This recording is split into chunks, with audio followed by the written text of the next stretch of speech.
ये एक atheist channel है जो इस्लाम की सच्चाई मुस्लिम लोगों तक पहुंचाकर उन्हें ह्यूमैनिस्ट और रैशनलिस्ट बनाने की कोशिश करता है। हमारा मकसद मुस्लिम लोगों के प्रति किसी तरह की नफरत फैलाना या उन्हें नीचे दिखाना नहीं है।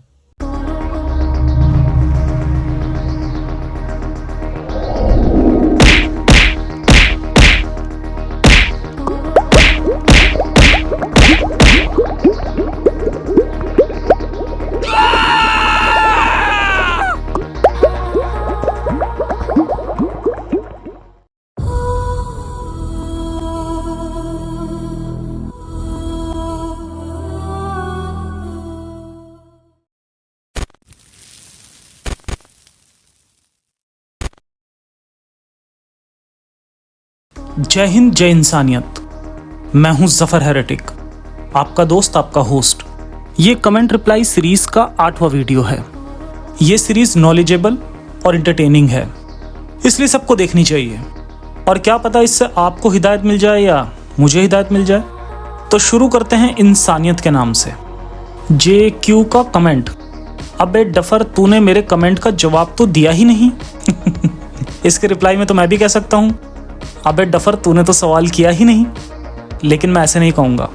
JQ जी, मुझे आपका सवाल नहीं मिला, दोबारा सवाल कीजिए, तसल्ली बख्श जवाब ज़रूर मिलेगा।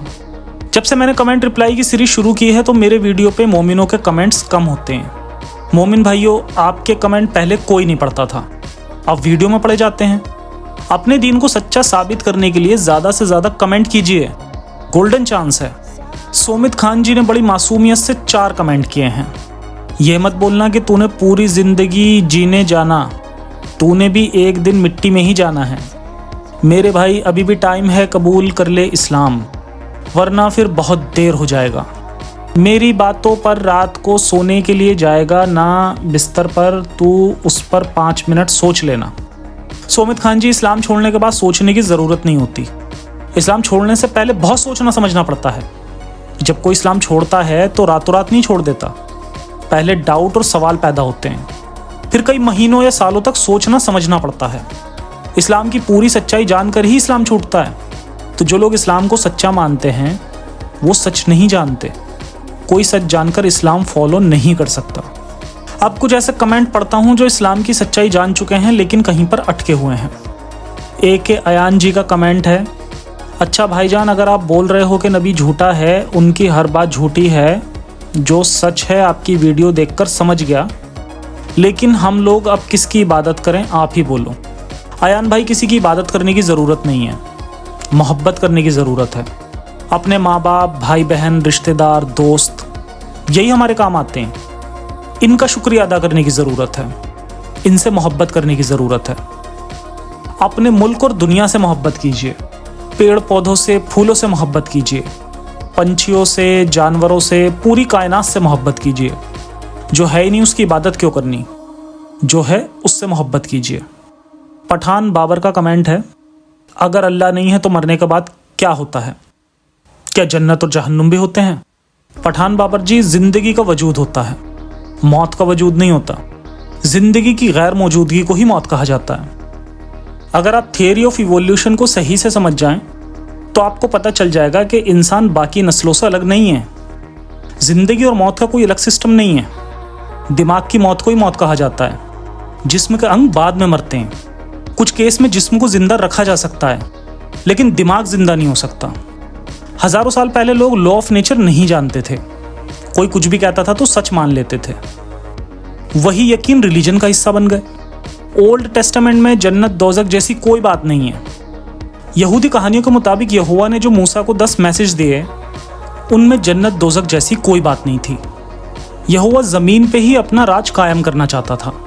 फिर ग्रीक और रोमन के इफेक्ट में यहूदी रब्बियों ने ऐसी बातें करनी शुरू की। बाद में जीसस ने भी गॉड के राज की बातें की।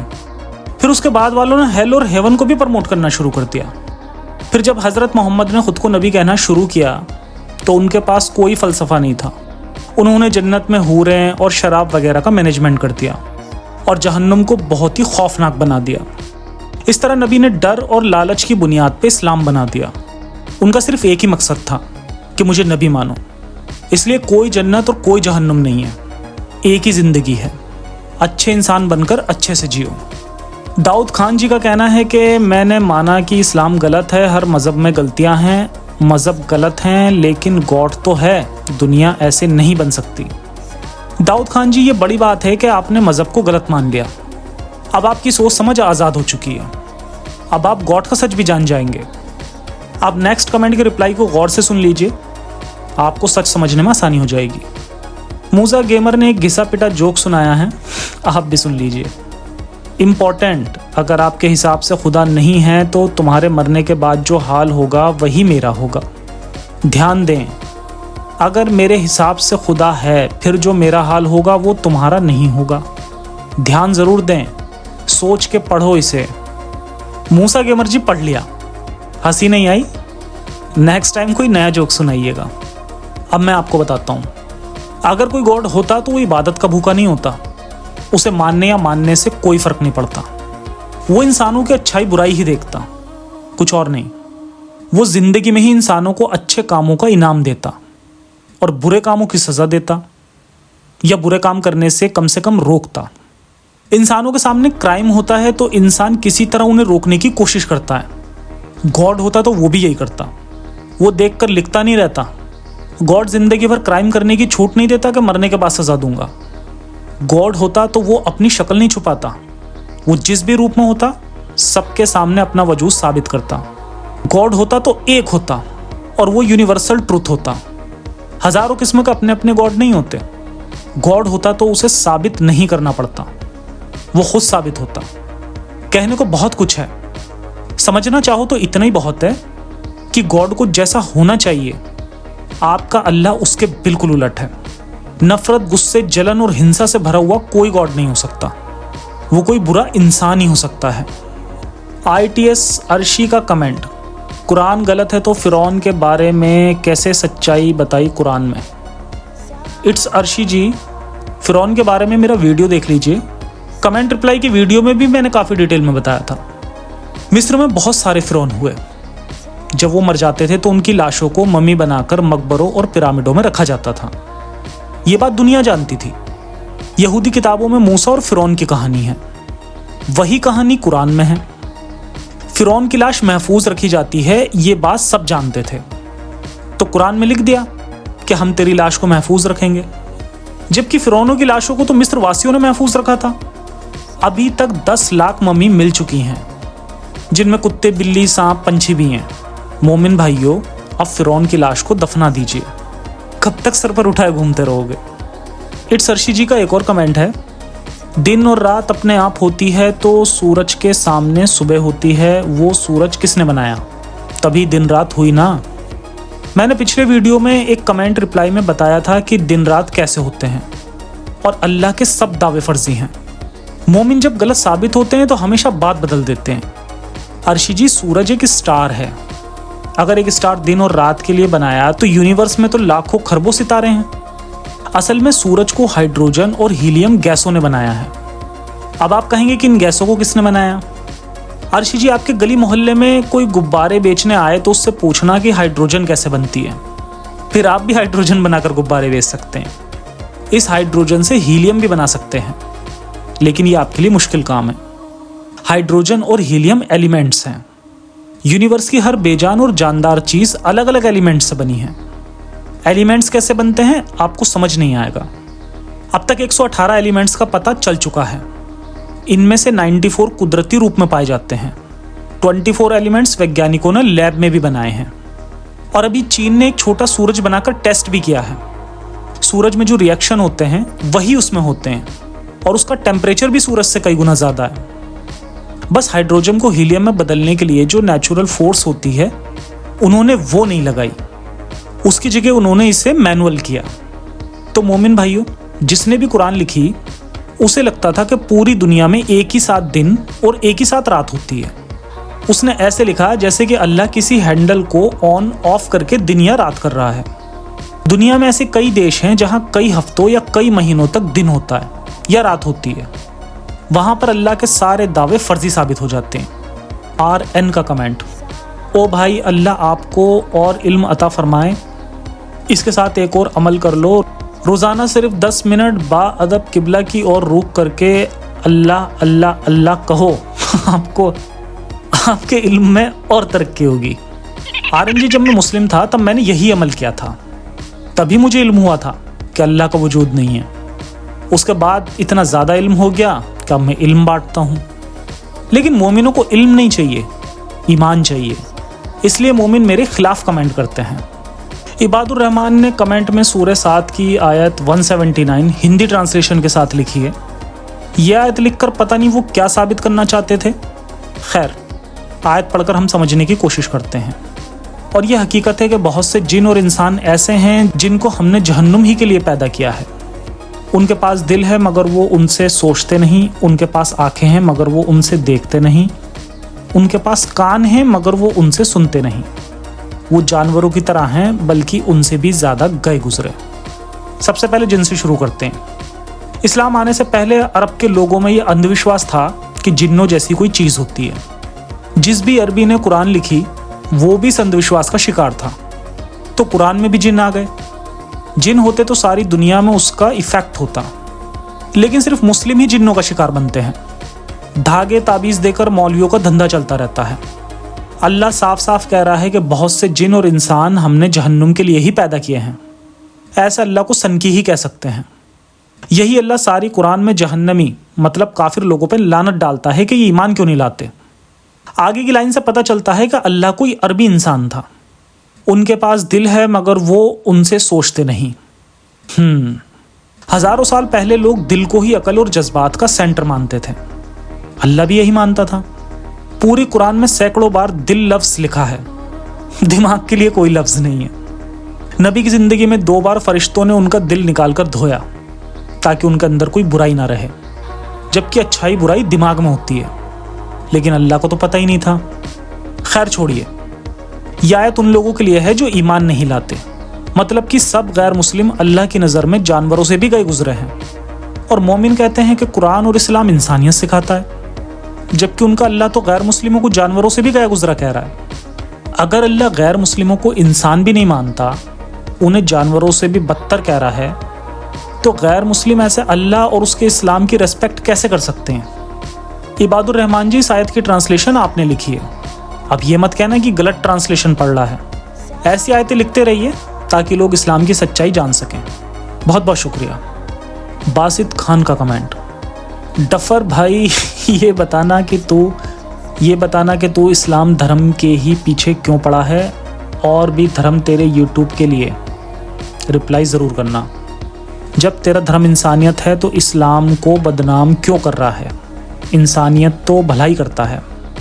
बासित खान और गेमिंग चैनल जी, दूसरे रिलीजन में भी कमियां हैं, लेकिन वो इंसानियत के लिए मसला नहीं है।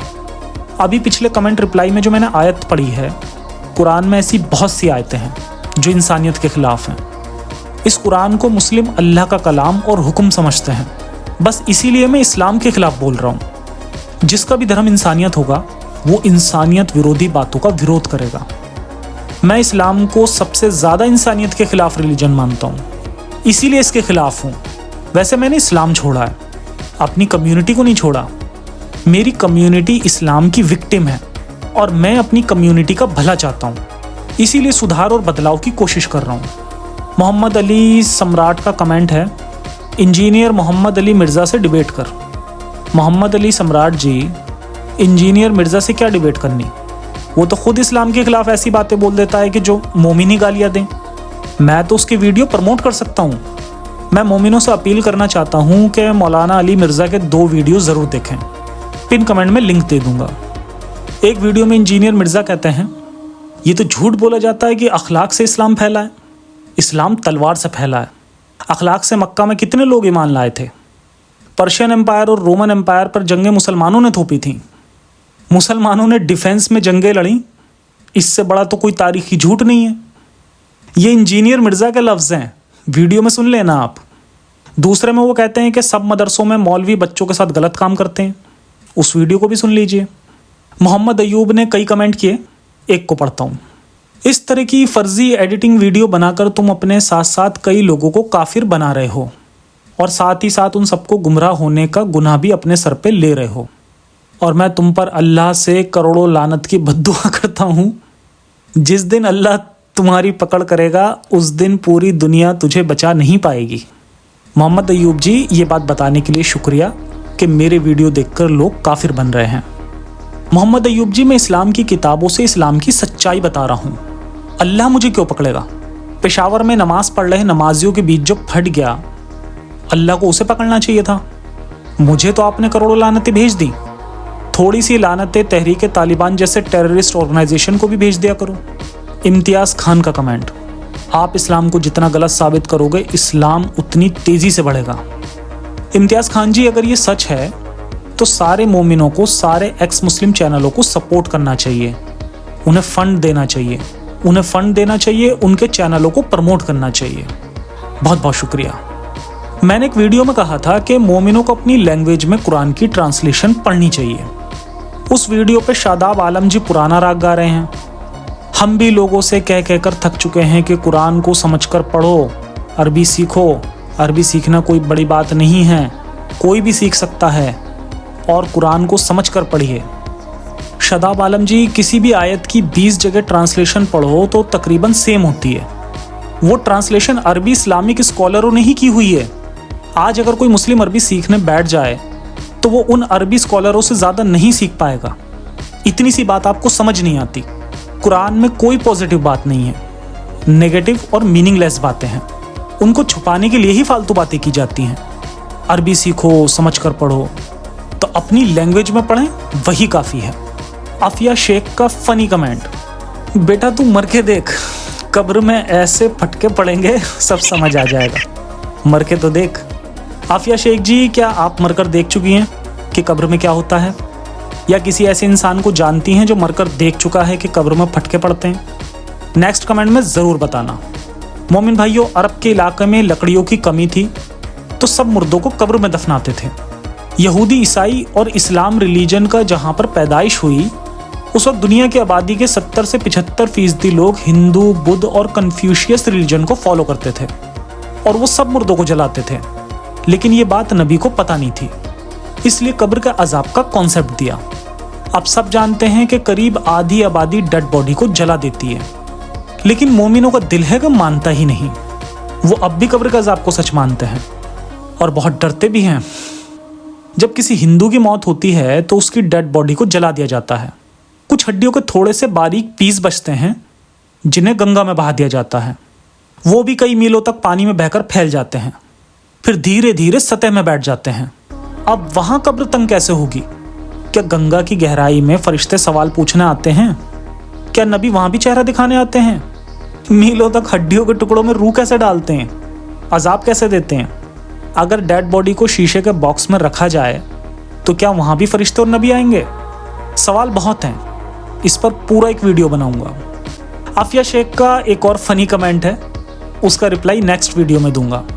मोमिन भाइयों, गिब्राइल जी का कहना है, अनटच दिमाग की कोई कीमत नहीं होती, घिसे हुए दिमागों की ही कीमतें होती हैं। अपने दिमाग को बॉक्स से बाहर निकालकर उसका इस्तेमाल करना चाहिए। जल्दी मिलते हैं कमेंट रिप्लाई सीरीज के अगले वीडियो के साथ।